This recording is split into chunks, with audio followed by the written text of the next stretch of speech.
Ik ben op een gegeven moment, dat was in 2011, heel erg ziek geweest.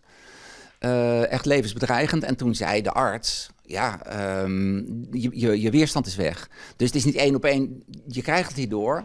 Maar dat dit ontstaat, heeft ermee te maken. En dat was een zomer, die zomer 2010, waarin het kabinet viel, onderhandelen met de PVV. Nou, daar heb ik helemaal geen vakantie gehad. Gewoon echt letterlijk niet. 1 week in de zomer, waarbij ik we gingen toen naar de Ardennen en ik heb alleen maar zitten werken. En eind van het jaar was ik op. En dat zei Siebrand van Haarsma-Buma, nou nog de burgemeester van Ljouwert. Zo'n Jelien Kamerheer, na een lange carrière in de Haagse politiek. 9 jaar ben ik fractievoorzitter, boegbeeld van het CDA. Maar hij gaat dus voort, hij wordt vicevoorzitter van de Raad van State. Zo'n hier in Ljouwert, hoe had hem dat voldienen? Dat kan ik hem vragen, want ik ga een afspraak met hem hier achter mij in het Stadhuis van Ljouwert. Zo, het Stadhuis in. Goedemiddag. Goedemiddag, hallo. Ik heb voor Omroep Friesland een afspraak met de burgemeester. Nou, best graag. Je weet ervan, denk ik. Wij weten ervan. Nou, dan ben ik benijd. Nou, dan brengen we je binnen de dag. Ga je goed beveiligen, denk ik. Ja, nou. Je hebt er al bij. Waar moeten we beginnen? We gaan De trap op? Dit noemen ze een luie trap. Ja. Er moet net zo volle kracht bij. Er Omdat, moet net zo volle crème bij om hier omheen te doen. maar ja, Siebrand Buma is wel een krachtig man, toch? Ja, zeker weten. Ja. We vinden het al heel spittig dat hij voortgaat. Nou, de Raad van State. Ja, zeker. Ja, dat zie je ook net zo vaak misschien, denk ik. Nee, dat is net zo vaak niet. En hier de kamer van de burgemeester. Ja. En verder. Nou, goedemiddag. Goedemiddag. Hoi. Hoi. Ja, voorstellen, hoi. Ja, Jan hoi. Ruk. Ja, goed te zijn. Laten we eerst nog eens waarom gaan naar 2009. Want in die periode daarvoor heb je al besloten, ik lid de Haagse politiek achter mij. Ik ben een belangrijke man bij het CDA, heb een aantal verkiezingen ik dien. En toch zei je van, ik wil daaruit. Waarom ik alweer? Ja, ik had wel heel lang in de Tweede Kamer gewerkt. Eerst als medewerker van de CDA-fractie, dat was sinds 1994. Daarna sinds 2002 als Kamerlid. En de laatste 10 jaar fractievoorzitter en daarna politiek leider. En dat is een wel heel belastende baan. Dus op een gegeven moment ging ik nadenken, dat was toen 2018, wil ik bij de volgende verkiezingen nog een keer meedoen? En het antwoord was, ook in overleg met mijn vrouw, nee, dat doe ik niet nog een keer. Nou, en toen kwam de vraag, ga ik dan tot 2021, waar het dan om ging blijven, of eerder weg? En daar was ik eigenlijk nog mee een beetje aan het nadenken toen ik las dat Ferd Kronen afscheid ging nemen. En ik was helemaal niet nog bezig met zoiets. En toen dacht ik ineens, maar dat is uniek, dat ga ik proberen. En zo is dat gekomen. En Josan van het wie best wel een belastende baan. Hoe uitte hem dat eigenlijk bij jou? Ik ben op een gegeven moment, dat was in 2011, heel erg ziek geweest.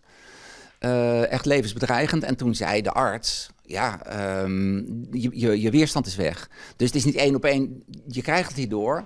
Maar dat dit ontstaat, heeft ermee te maken. En dat was een zomer, die zomer 2010, waarin het kabinet viel, onderhandelen met de PVV. Nou, daar heb ik helemaal geen vakantie gehad. Gewoon echt letterlijk niet. 1 week in de zomer, waarbij ik we gingen toen naar de Ardennen en ik heb alleen maar zitten werken. En eind van het jaar was ik op. Toen heb ik ook gezegd, dit kan ik nooit meer doen, dus ik moet nu zomervakanties echt nemen. Maar inderdaad is dat werk wat op een gegeven moment fysiek heel belastend is. Daar heb ik ook wel weer van geleerd dus. Dus daarna heb ik gewoon gezegd, er zijn ook grenzen. Maar dat is wel zo, ja. Ja. Dus kwam Ljouwert op jouw praat. Allereerst, je dacht het is genoeg. Hier dat eigenlijk een orenstaat wezen kan?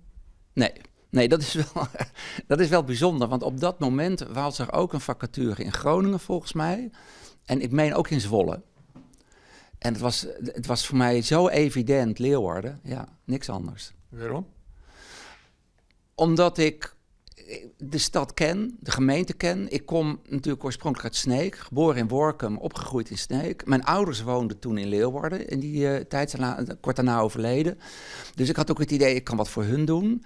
En voor mij is Leeuwarden altijd gebleven, zelfs nu ik er 7 jaar zit, even in mijn woorden, de Friese metropool. Als er iets is wat mooi is in Friesland, is dat ooit in Leeuwarden iets doen. Ik kom uit Sneek en wij gingen boodschappen doen in Leeuwarden.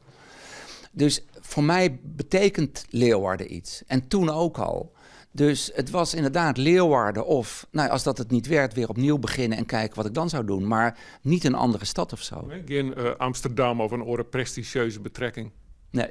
Nee, echt net? Nee, en maar het grappige is, die vraag een prestigieuze betrekking. Voor mij is dit nog steeds, maar ook met mijn hele historie hier, veel groter dan het aantal inwoners of wat dan ook. Hier, mijn familie loopt hier al eeuwenlang rond. En het idee daar nu te mogen rondlopen, en als burgemeester, als tweede in de familie, dat zijn allemaal persoonlijke dingen. Die hebben niks met de omvang van de gemeente te maken, met het beleid, maar met je emotie.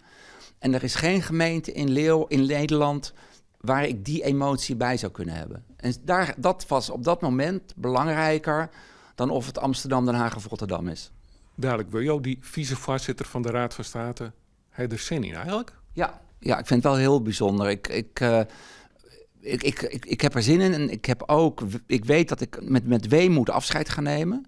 Maar ik weet ook dat dit een once-in-a-lifetime kans is die nu voorbij komt, waar ik ook heel veel van de kennis en de ervaring die ik heb opgedaan weer kan gebruiken in ons democratische stelsel.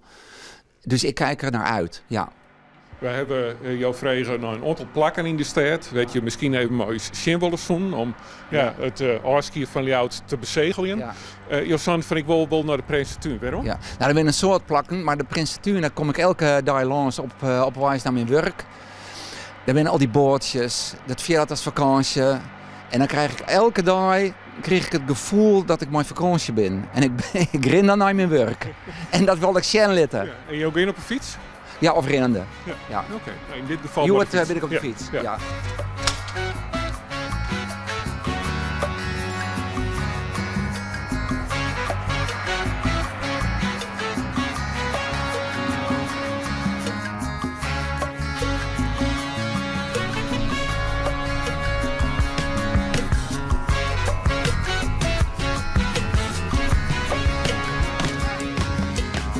Nou, dat weer een fietstochtje door de stad. Zie je dat straks net vreselijk missen? Ja, dat zal ik wel missen, ja. Ja, rennende naar mijn werk, op de fiets naar mijn werk, dat zal ik missen, ja. Want hoe doe je dat eigenlijk eerst? Maar de trein of? Ik blijf al de week in de regio Den Haag en dan in de weekends weer Jerre. Want dan heb je nog een appartement of zo? Ja, we hadden een appartement, dat ken ik hier. Dan wil je gewoon onhoudelijk beslissen? Ja, zo zullen we dat doen, ja. Richting afsluiting, is er iets wat jou spijt van hebben in Ljout? Nou, dat kan ik niet zeggen, nee. Ik heb bij alles wat ik deed altijd de keuzes kunnen maken, de beslissingen zoals ze moeten. En ongetwijfeld zijn de dingen goed gegaan en fout. Maar ik kijk er voor mezelf vooral met heel veel plezier op terug. Dingen die het misgong binnen? Ja, ik moet er echt over nadenken wat er echt misgegaan is. Ik heb het gevoel dat ik kan er gewoon zo niet zeggen dat is misgegaan. Er komt vast wel iemand tegen me die zegt dat ging niet goed, dat ging niet goed. Maar in de algemeenheid heb ik met heel veel anderen het zo goed mogelijk gedaan. En heb ik het gevoel dat we die gemeente ook echt wel eens weer stappen verder hebben kunnen helpen. En tot besluit, heb je nog een mooi boodschap voor de Ljouters en voor de Friezen? Ja, dat zou ik wel kunnen hebben. Iedere dag wordt het hier mooier. En werk iedere dag aan die mooie toekomst met elkaar voor Friesland en voor Leeuwarden.